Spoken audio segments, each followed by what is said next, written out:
Sahabat sekalian, kata hikmah merupakan salah satu kata yang cukup populer di kalangan masyarakat Muslim.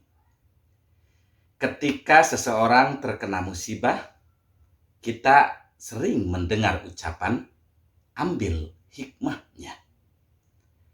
Saat ada seseorang sakit, kemudian ia berusaha berobat secara medis, namun tidak kunjung sembuh, kadang terdengar pula saran, datanglah pada ahli hikmah. Bahkan ketika ada seorang anak muda yang ketika ia mengucapkan cinta kepada setiap perempuan senantiasa ditolak, ada sebagian kawannya yang menyarankan agar si orang tersebut mendatangi ahli hikmah. Sahabat sekalian, tentunya kata hikmah yang diungkapkan dalam 3 contoh tadi merupakan isyarat bahwa hikmah itu merupakan kosakata yang cukup penting dalam kehidupan umat Islam. Namun demikian, perlu kita pertanyakan, apa sebenarnya hikmah itu? Apakah hikmah itu berkaitan dengan pengobatan alternatif? Apakah hikmah itu berkaitan dengan perjodohan dan perdukunan? Ataukah hikmah itu memiliki makna yang jauh lebih dalam dari makna-makna yang sering diungkapkan? Sahabat sekalian, tentunya untuk mencari tahu apa hakikat hikmah, perlu kita menelusuri dari aspek bahasa. Kata hikmah dilihat dari aspek bahasa terdiri dari 3 huruf dasar, ha, kaf, dan mim. Bisa dibaca hukmun.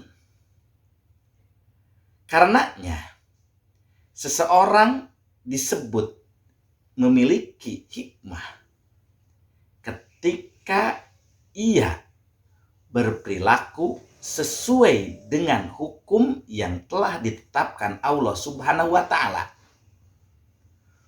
Hukum yang ditetapkan itu berfungsi agar manusia bisa dikendalikan sehingga ia akan berjalan pada garis lurus yang telah ditetapkan Allah Subhanahu wa Ta'ala. Karenanya, dalam budaya masyarakat Arab, di samping kata hukmun terdapat kata kamhun. Kata hukmun dan kamhun ini hurufnya sama, cuma ada posisi huruf yang terbalik. Kamhun itu diterjemahkan ke dalam bahasa kita adalah kedali yang biasa dipakai untuk kuda. Kedali itu dipasang di mulut kuda dengan tujuan agar kuda baik jalannya. Dengan demikian, agar kuda baik jalannya menggunakan kedali, tentu bagi manusia agar ia baik jalannya bukan memakai tali, tetapi harus memakai hukmun. Hukmun itu mengendalikan perilaku hidup manusia. Oleh sebab itu pula, jika kita mencoba membaca salah satu karya Imam Ibnu Qayyim, ia menyebutkan orang akan disebut sebagai ahli hikmah ketika memiliki 3 ciri. Dengan bahasa lain, hikmah itu memiliki 3 rukun. Yang pertama, al-ilmu. memiliki pengetahuan. Artinya, agar orang on the track, ada dalam jalan yang telah ditetapkan oleh Allah Subhanahu wa Ta'ala, ia terlebih dahulu harus memiliki ilmu.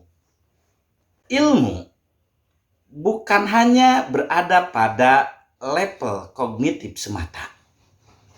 Ilmu itu sebagaimana didefinisikan para ulama, yakni pengetahuan yang mendalam, sehingga dengan pengetahuan itu orang akan mengetahui sesuatu sebagaimana apa adanya, bukan sebagaimana penampakannya.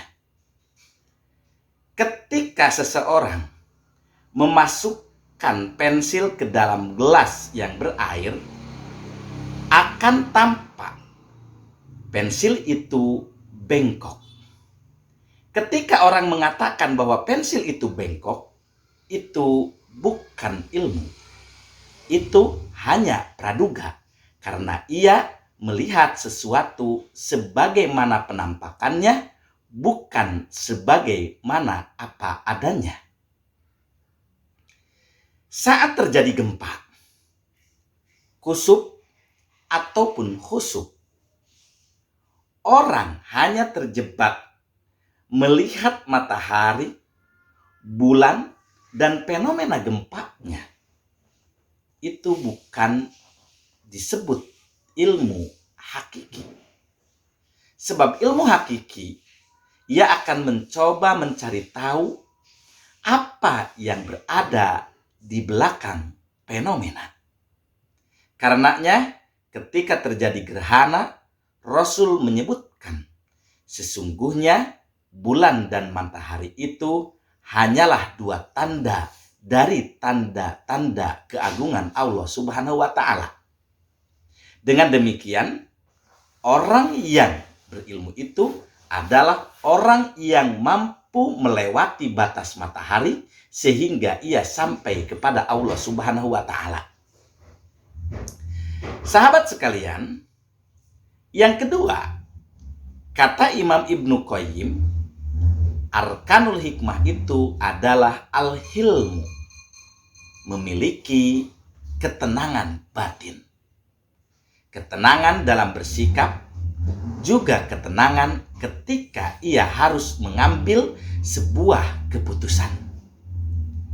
Sahabat sekalian, ilmu ini bermuara pada al-ilmu.